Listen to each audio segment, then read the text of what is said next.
Hey, this is John Lee Dumas of EO Fire, and welcome to Master Leadership. Great leaders ask great questions, and this podcast takes you on a journey to master leadership with questions that matter to leaders who matter with your host, Lily Sanabria. Hi, this is Lily, and welcome to Master Leadership, where we connect with leaders worldwide to gain insights on important topics to help us on our journey towards greater significance. If you would like to participate as a guest, or if you have a question that you would like to ask a guest, go to masterleadership.org for more information. Cesar Quintero's purpose is to empower leaders to build a business by design so that they live a life by design. His core values are to share vulnerability, spark action, spot individuality, and spread passion. Cesar has been an active Entrepreneurs Organization EO member for over 10 years and has held multiple volunteer leadership positions at the chapter, regional, and global levels of the organization. His passion for teaching and business have also compelled him to get certified as a trainer for traction implementation, Y Discoveries, EO Acceleration Program, and EO Forum. Learn more at theprofitrecipe.com. Our interview will begin right after messages from our sponsors. Have you been wanting to launch your podcast and just haven't found the right resources? I launched Master Leadership Podcast in 2016, and it now ranks in top 1% globally. I've gathered all I've learned and created Master Your Podcast in a Weekend course on Master Your Swag app, so that you have everything you need to share your voice with the world, minus those excuses. So download Master Your Swag app on Google or Apple platforms to access the Master Your Podcast course and launch your podcast this weekend. Welcome, Cesar Quintero. How are you? Hi, Lily. Great to see you. I'm excited to see you and to have you with us. Are you ready to pour into our listeners? I'm excited. Yes. Awesome. All right. So, Cesar, tell us a bit about your path to leadership and what you're doing now. Okay. Yeah. So this started a while back. I was 24 years old. I had graduated as an industrial engineer in Venezuela, and I was working for Procter & Gamble. But then Venezuela started going down the path that it's on now. And I was 24 years old and decided to get married, move to Miami, and start a business all at the same time. Because, what else do you do at 24? Oh, wow. So I started a food delivery company. We cooked and delivered healthy meals for people in their office. Mind you, this is 2004. So it was a little ahead of Uber Eats, a little ahead of Facebook and all that. So I went door to door and convinced people it was convenient to have your meal delivered kind of thing. The company grew with the market. We were first in market. So it was healthy and convenient and in Miami. So all the trends helped us grow. And still at that point, I don't consider myself a leader because I just was plugging in, doing everything I could to prove the concept, prove the model, prove profitability, prove the processes, all these things. But I realized that I had 37 employees and I was doing everything myself. I was answering the phones, delivering the meals, cooking in, stepping in when the cook didn't come in or whatever needed to happen. And I realized I was about to break. And I started resenting my company and not understanding why I was doing what I was doing and not making enough money, and just got into this cycle. And it all went ahead in 2012, almost 8 years after starting my business. And I got hit with a baseless class action lawsuit. And, my ego, I'm like, I need to prove that I did nothing wrong and I'm going to fight this. And I went down this path where all my energy and focus went down this way. And that's when I realized it's like Black Friday, 2012, and I had $0 in my personal account, $0 in my business account, 8 years in this and just trying to prove something, paying attorneys, paying all these things. And my company had just plateaued because my energy wasn't there. And that's when I realized something needed to change. I needed to understand what had gone wrong. And I realized it was me all this time, right? I went through a journey of purpose discovery with the Simon Sinek people and Fran Biederman Gross in New York. And I understood my purpose was all around people all this time and really helping and empowering people so that they could live the life they want to live. And I'm like, I've been so focused on product process, profit, all these things, and not focus on my people, which is really what drives me. That was my first glimpse of leadership in saying, this is not about me. Wow. It's about us, right? So I learned about the EOS system based on the book Traction and the purpose, how to integrate purpose into what we do. I decided to become a better leader. So I had a leadership coach that helped me understand my strengths and where I needed to spend my time and energy. And little by little, I started shifting my focus and my time. And I realized my 37 employees could do their job and I didn't have to be a micromanager. And the company grew even better. Like the less I was there, the more I empowered them, the better the company did. And I'm like, I was the breaking point of this company and not my team. Within a year, we were able to pay all the attorneys. We quadrupled in profit. We doubled in sales. So all these things. And then I'm like, you know what? I have enough time now because my team is managing my business. I'll start 2 other businesses. So I started a SaaS company and a coaching company to help entrepreneurs and leaders go through the same process I went through.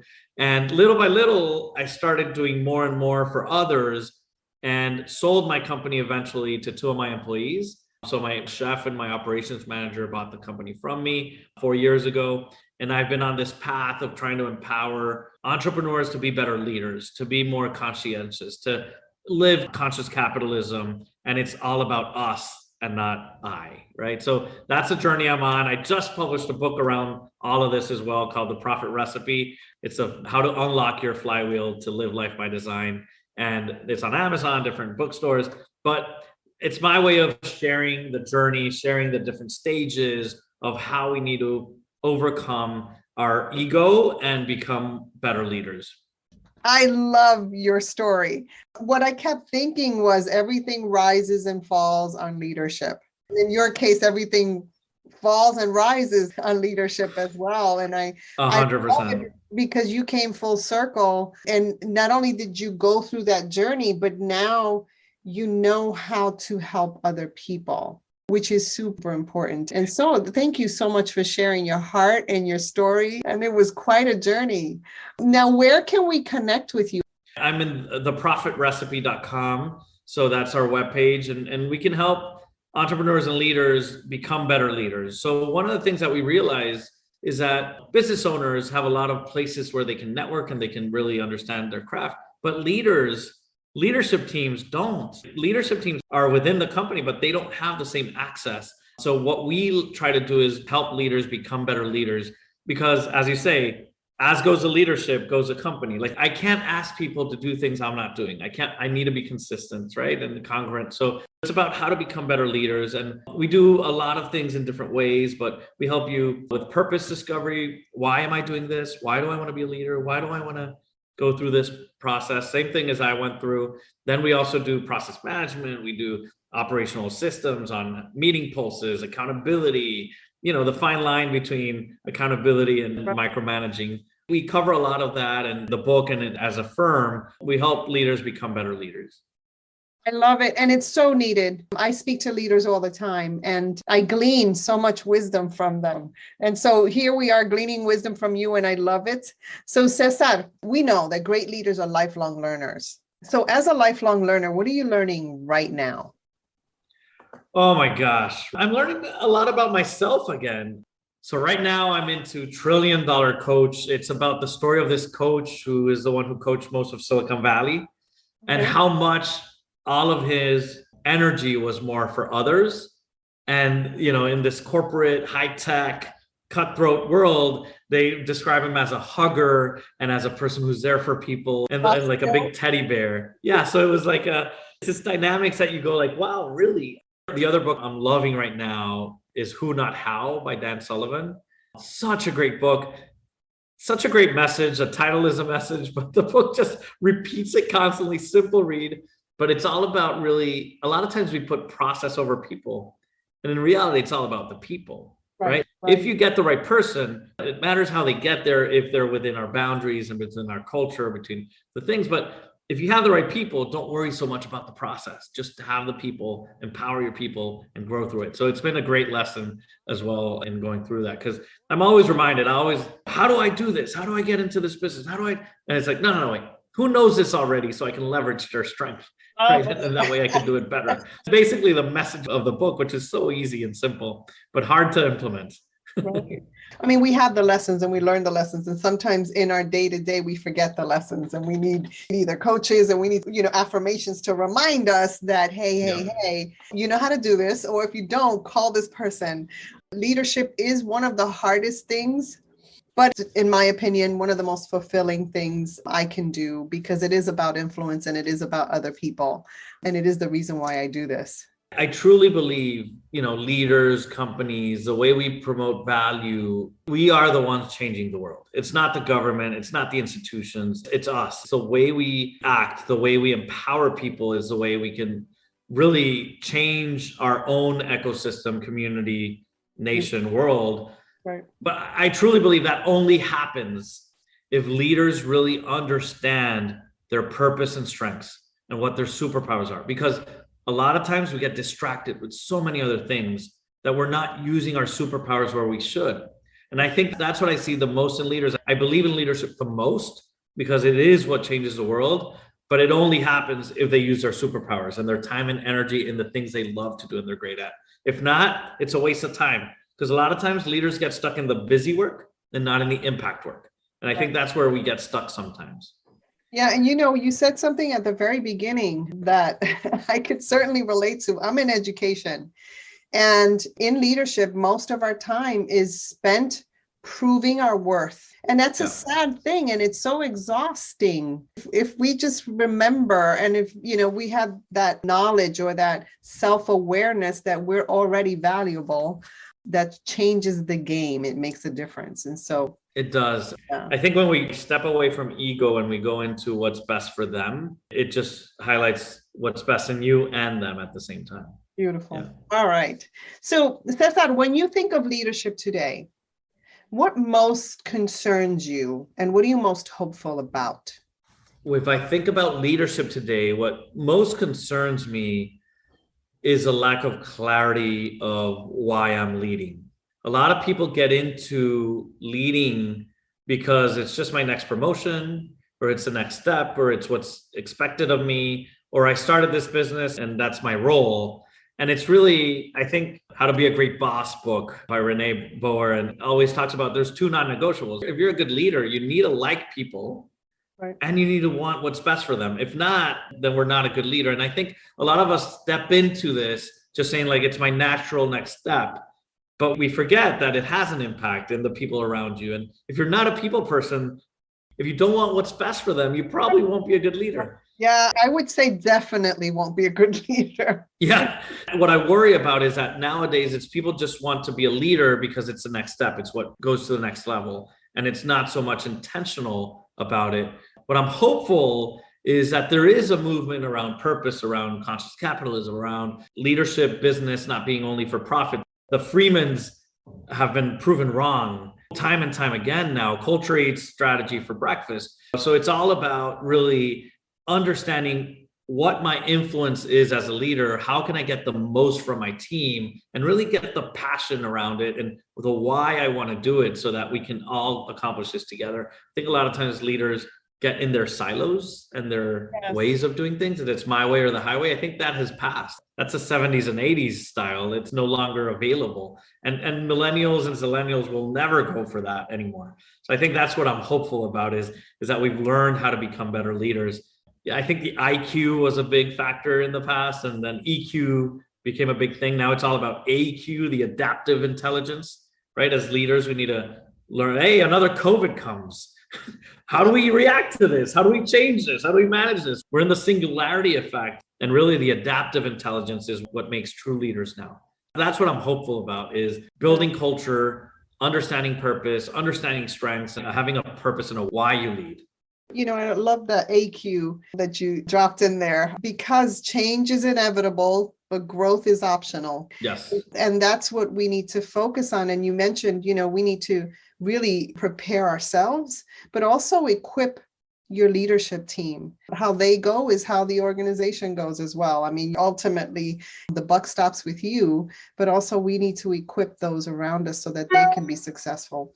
I love, love, love this. And I'm sure that your website is full of nuggets. theprofitrecipe.com. So make sure we tune into that. So you have an option here, Cesar. You can either take a question from a former guest, or you can share a challenge or struggle that you learned from. I kind of already shared my main struggle, so I'll go with a question. Let's be surprised. Let's keep it. All right, so here we go. Hold on a second. Let me pick a good one. Uh-oh. Tootie Tagerly wants to know, what brings you most alive each day? What brings me most alive each day? My purpose is to empower others so that they can live the life they want to live, right? So I've seen that over and over again. And what I love to do and makes me happy every day is when I call it popcorn eyes. So when I'm going through a conversation and we're going through the core issue and we're understanding what's happening, and then the person realizes what's happening, what's the core of the issue, how we can make it work, and those popcorn eyes just pop up, it's like, oh, I got it. And that's when I really come alive. It's like, yes, because one of the things I've learned as a leader is that I don't have the answers, and I can't tell people what to do, even if I think I know what's best for them. Because most of the times when I think I know it's best for them, it's really not what's best for them. I want my ego to prove that I know what's best. So as a coach, it's really important for me to not drive people to where they want to be. As leaders, we don't want to give the fish to our team members. We want to teach them how to fish, right? So it's all about the questions, and they should have their own answers because we're empowering them to have their own answers. So for me, it's just that moment when the next step becomes clear and we're getting out of an issue or a way to move forward into our vision. So that's what really brings me alive. Spoken like a true coach. I love it. All right. So Cesar, as a listener of this podcast, what's a question that you would like a future leadership guest to respond to? Like, what are you curious about? Curious about, how to promote vulnerability within your organization.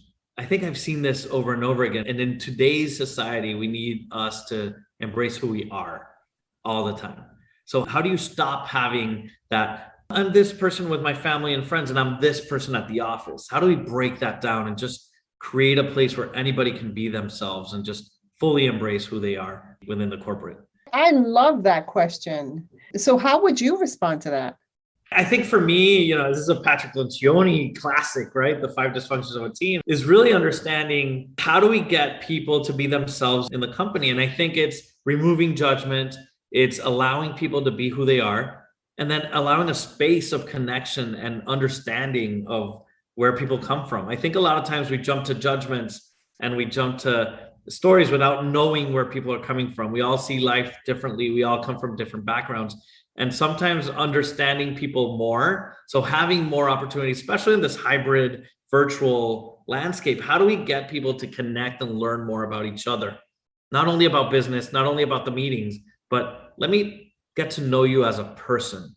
And that creates trust, that creates vulnerable trust, where once we understand where we come from and that I don't take what you're saying personally because it's your culture, it's the way you were brought up, or, it's just Lily bin Lily. I embrace that and it's okay, but let's have healthy conflict together and go through that. So I think the more we can trust, the more we can learn about each other, the better we can be at conflict and at commitment and at accountability and delivering the results we want to deliver. Absolutely. And, it also starts with us being vulnerable. We need to model that. That's for sure. All right. So is there anything else you'd like to share with our listeners? If you like what I had to say, the book is out. It's called The Profit Recipe and How to Unlock Your Flywheel to Live Life by Design. And it talks about the different stages of leadership and how to get unstuck from those stages. And then you can also see more in theprofitrecipe.com. Cesar, it's been such a pleasure. Un gran placer, mi hermano. Thank you so much for adding value to me and to our listeners. Gracias, Lily. In closing, here's a quick message. Coaching is the art of influence that underpins leadership in the 21st century. It is the very thing that can get you from being stuck to being extraordinary. So go to masterleadership.org and sign up to get a free coaching session. Until next time, continue to ignite that leader in you.